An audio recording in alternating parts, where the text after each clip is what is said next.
السلام عليكم، مساكم الله بالخير.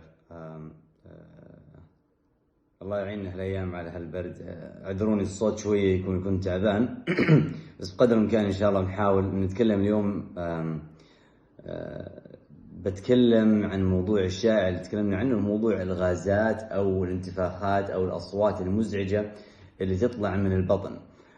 بحاول اكون مره مختصر، الموضوع مره طويل. تمام، في ناس، في فئتين، فئه للناس جميعا وفئه للمتكممين. فخلينا نتكلم على فئه اول شيء الناس جميعا.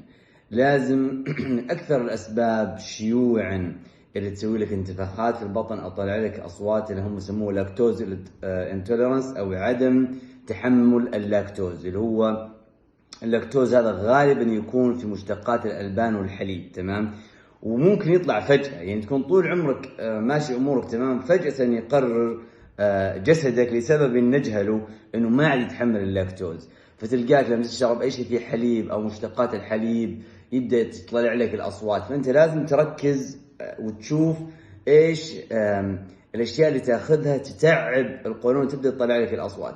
اذا اكتشفت انه مشتقات الحليب واللاكتوز قاعد يتعبك، فالعلاج كالتالي: تبتعد عن مشتقات الحليب والالبان، تمام، او تاخذ اشياء فيها لاكتوز فري، يعني تلقاه موجود غير لاكتوز، او مثلا تكون البان من الصويا او حليب الصويا او حليب الكوكونات او اي حاجه ما تكون من مشتقات الحليب او لاكتوز انتولرنس او لاكتوز فري، ما يوجد فيها اللاكتوز. الامر الاخر، في بعض الناس ممكن ياخذ قطرات او حبوب اسمها لاكتيت قبل ما ياخذ اي شيء في مشتقات اجبان او حليب.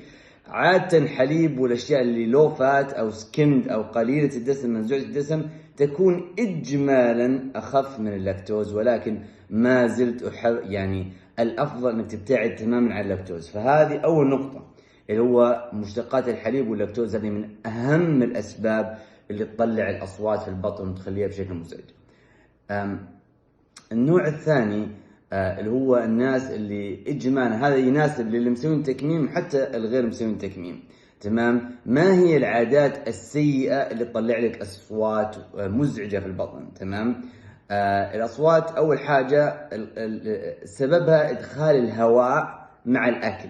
تمام، لما يدخل الهواء مع الاكل غالبا تصير في انتفاخات في القولون، فيبدا يطلع لك اصوات المزعجة هذه. فنصيحتي كالتالي: اولا بالنسبه للمتكممين او غير المتكممين، لما تيجي تشرب، تمام، ما تزيد الجرعه عن 60 ملي في الجرعه الواحده، يعني 60 ملي فقط ماكسيمم، اللي هي الجغمه الواحده. تمام. الشيء الثاني عدم استخدام الاسترو اللي هو الشفاط المصاصه، لان هذه تدخل معاها هواء. الشيء الثالث الابتعاد عن العلك لما تعلك تدخل معاك هواء لبطنك وانت ما تدري. تمام. الشيء الرابع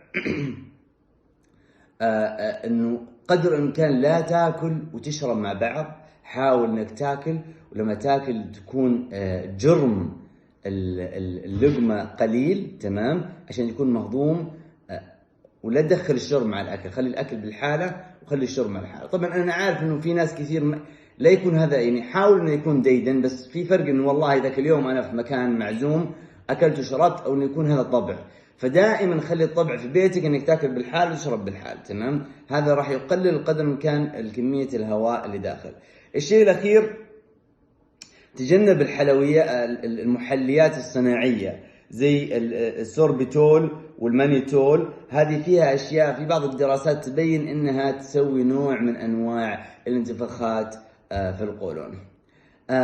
اجمالا هذه العادات ما حتلقى يعني الاجابه في يوم وليله. تمام، ما حتلقاها مثل السحر، ولكن هي تغير طبع. تمام، اللي كان يشرب استرو يوقف استرو، اللي كان يشرب مع الاكل ينظمها. تمام، اللي كان يبلع اللقمه بدون ما يهضمها اكثر، اللي ياخذ علك بشكل مستمر يوقف العلك.